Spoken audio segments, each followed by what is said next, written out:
పెద్దలు చంద్రబాబు నాయుడు గారికి, మీ ప్రియతమ నాయకుడు పవన్ కళ్యాణ్ గారికి, ఎమ్మెల్యే అభ్యర్థి సుబ్రహ్మణ్యం గారికి, ఇక్కడ విచ్చేసిన తెలుగుదేశం కార్యకర్తలందరికీ, భారతీయ జనతా పార్టీ కార్యకర్తలందరికీ, జనసేన కార్యకర్తలందరికీ, యువకులందరికీ నా హృదయపూర్వక వందనములు. నేను మొట్టమొదటిసారి చంద్రబాబు నాయుడు నేను కలిసి మీటింగ్ లో పార్టిసిపేట్ చేయటం జరుగుతా ఉంది. ఇంతవరకు ఎప్పుడూ లేదు. మా తండ్రి గారు చంద్రబాబు నాయుడు సమకాలికులు.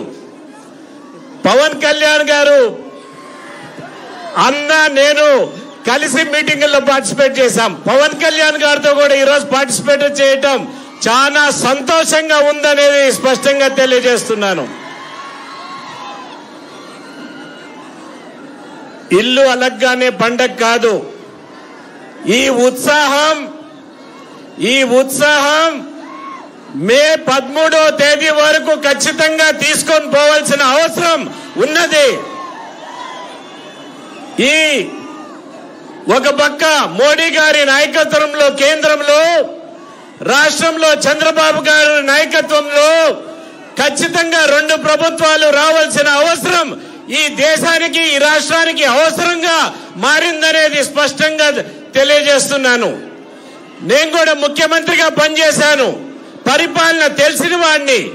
ఇంత దరిద్రమైన పరిపాలన నా జీవితంలో నేను చూడలేదు. ఇక్కడ తండ్రి కొడుకులు ఉన్నారు. ఒకరు మంత్రి, ఒకరు ఎమ్మెల్యే, ఒకరు ఎంపీ.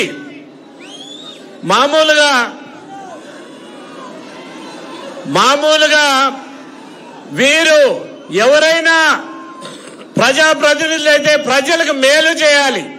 కానీ వీరు చేసిన నిర్వాక్యం వల్ల పూర్తిగా అన్నమయ్య డ్యాం కొట్టుకొని పోయేదానికి కేవలం వీళ్ళే కారణం అనేది స్పష్టంగా తెలియజేస్తున్నాను. పింఛలో ఇసుక దోపిడీ చేసేదానికి పింఛ ప్రాజెక్ట్ నా కాన్స్టిట్యున్సీలో వస్తుంది, పీలేరులో వస్తుంది. అక్కడ ఇసుక దోపిడీ చేసేదానికి అక్కడ తెగిపోతే రిపేర్ చేయకన్నా దాన్ని అట్లే వదిలేసిన దాని వల్లనే అన్నమయ్య ప్రాజెక్ట్ కొట్టుకుపోయింది. కొట్టుకుపోయిన తర్వాత 39 మంది చనిపోయారు.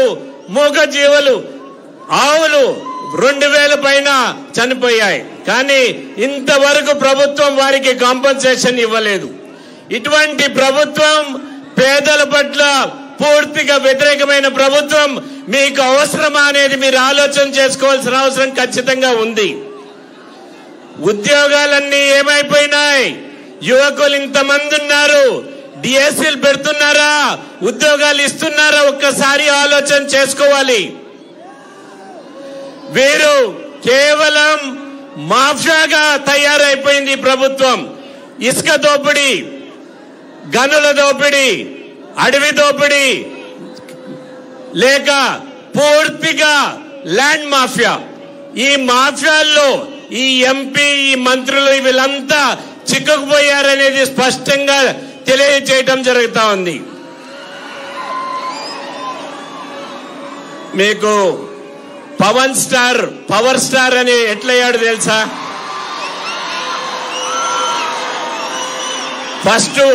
ఫస్ట్ మూవీల్లో మీరు ఆమోదించలేదు. ఆయన స్ట్రగ్లింగ్ స్టార్ గా ఉన్నాడు. ప్రజలు ఆమోదం తెలిపిన తర్వాత పవర్ స్టార్ అయ్యాడు.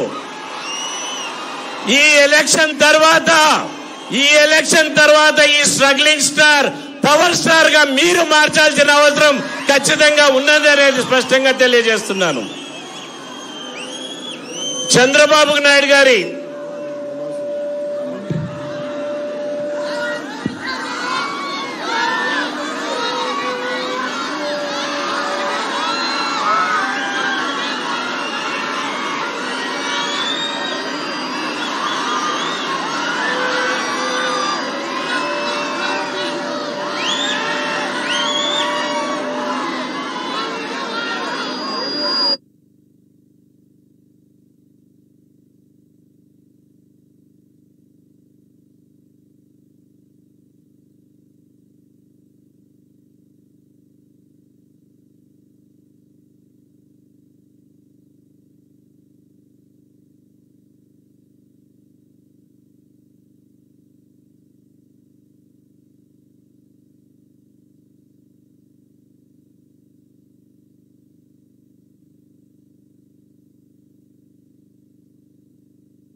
జెండాలు కొంచెం పక్కకు పోవాలి.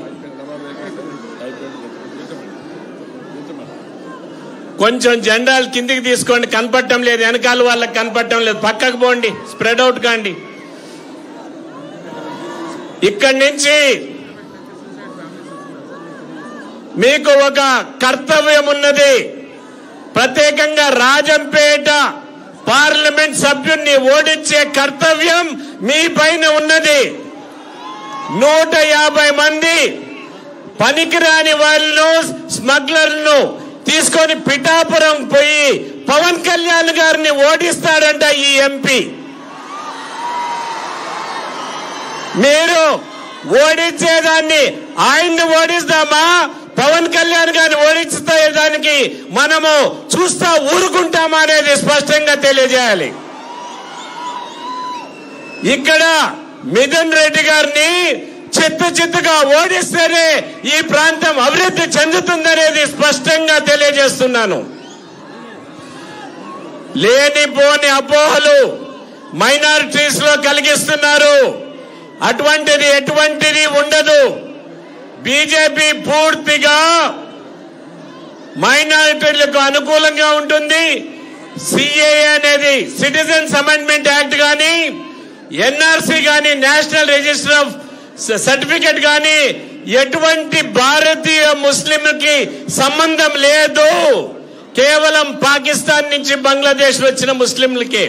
ఇది కేవలం అపోహలు సృష్టించి మీలో ఒక భయం క్రియేట్ చేసేదని తెలియజేస్తూ నేను 2 మాటలు చెప్పి ముగిస్తాను. ఇప్పుడు సమయం అవుతున్నది కాబట్టి ఖచ్చితంగా చంద్రబాబు నాయుడు అనుభవజ్ఞుడు మనకు ముఖ్యమంత్రిగా కావాలంటే మీరందరూ కూడా సైకిల్ గుర్తుకి ఎమ్మెల్యేకి ఓటేయాల్సిందిగా కోరుకుంటూ, ఒక్కసారి మీరందరూ కూడా తెలుగుదేశానికి ఎవరు సైకిల్ గుర్తుకి ఓటేస్తారో చేతులు ఎత్తాల్సిందిగా కోరుతున్నాను. 2 చేతులు. అదే విధంగా పార్లమెంట్ కి పువ్వు గుర్తుకేసి నన్ను ఆశీర్వదించాల్సిందిగా కోరుకుంటూ నేను సెలవు తీసుకుంటున్నాను. భారత్ మాతాకి, భారత్ మాతాకి, భారత్ మాతాకి. జై హింద్. తమిళ్లో